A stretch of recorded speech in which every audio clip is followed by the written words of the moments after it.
giving unlimited access to US AI technology for their allies, while continuing to maintain that block on exports to China, Russia, as well as Iran. Do you want to weigh in on that? Many a times this protectionist attitude will lead to one shooting themselves in the foot with the measures they're taking. We need to understand that the world is fundamentally changing. Let's go back to the Second World War. Directly after the war, America said, hold on, let's start with Bretton Woods. The productive capacity of all the other nations around the world were destroyed except those of the USA. And yet they had all the gold because everyone paid them the gold for all the weapons that they provided to everyone else. And with the productive capacity of Europe, Britain, China, Japan destroyed, America had a unique opportunity to unlock and reshape the world order. And they did it through Bretton Woods. They chose 44 countries or invited 44 countries to stand in front of them against the Soviet Union. And for America, that agreement was always about security, not about economics. Why did Japan go to war? To get access to resources and oil. And then after the war, the Americans said, join us and you have access to resources and oil. And Japan said, I'm in.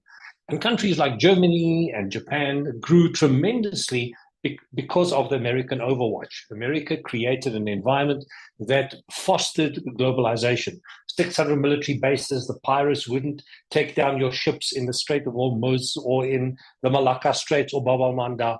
And American overwatch created this ability for a globalized world to emerge. However, a couple of years later, the Soviet Union is no longer there, and by all likelihood, Bretton Woods should have broken apart. So currently, America is struggling to redefine its position in a changing world. Now, some statistics are important. If you look at the physical export of goods, that imports and exports of physical goods as a percentage of American GDP is only 13% of their economy. When most other countries, Netherlands 60%, Germany 40%. So most of the world is heavily reliant on globalization, and that's why the world is hurting, because globalization is drying up, as Esther rightly said. And we saw that quite clearly in the Biden's CHIP Act. I mean, against World Trade Organization rules, countries went in and then subsidized industries against the World Trade Organization, purely because America is saying, you know what, if we take Mexico and Canada out of the equation, our exposure to imports from our entire economy is only 5%. So that means America can stop exporting goods, of which most of it is energy to Europe. When last did you buy a product manufactured in America? And most of their exports is digital. It's in the digital domain. And from music to movies to games to software programs, you name it, that's a big part of America's exports. And because America can be self-contained, more specifically because of fracking, they are now energy independent, mostly, not completely. It means that America is saying, hold on, why should I expose myself? Why do I have to pay for the world that is safe? Let me pull back from being a world citizen towards looking after my own interest. And yet they will protect their own pathways. Also, one of the reasons they want Greenland, because then they don't have to be that reliant on the rare earth materials that you can find in Africa, which is why Biden visited Angola a month or so ago. So there's a repositioning of the American economy to become a homeland economy. They want the reliance on critical materials to be made inside America. That's the CHIP Act. You know, where the Taiwanese semiconductor manufacturing company are opening up fabs in America. And that's why Trump is threatening tariffs to challenge American countries. So where Biden said, I will give you a subsidy to open up a plant in America, Trump is doing the opposite. They're threatening. He's saying, I'm going to put up tariffs against anything you want to import. If you want to sell anything in America, it's far better to open a plant within America itself. So we are seeing a completely new economic regime that is emerging. We had an economic regime mainly aimed around labor. After the Second World War until the mid-70s, the inconsistency of the system brought that system down, and we had a capital-led growth model from the 80s until about 2010, and then we had quantitative easing to keep the patient alive. We are now entering a brand new economic regime. Esther's spot on. It's a world of deep low globalization, shorter supply chains, homeland economics, and the rest of the world will have to figure out how will it prosper in a post-American world. America's still going to be a very strong force, but they're not going to be so much interested in the rest of the world anymore. And that brings opportunities and challenges.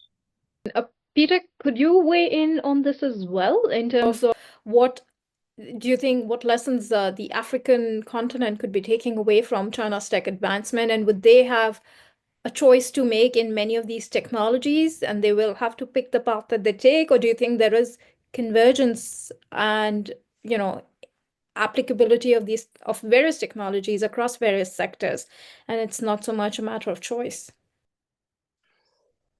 It's a difficult question. From a political perspective, we've seen that, let's go back to Bretton Woods. The world split into those that supported America, Bretton Woods, 44 countries. A number of countries supported the Soviet Union, India, Angola, Mozambique, and a number of African, the majority of African countries stayed independent, the so-called non-aligned movement. And that is the approach of Africa to say, we want to develop, but we'll work with anyone who would benefit that agenda. I think it's going to be a lot more difficult if you make a technology choice.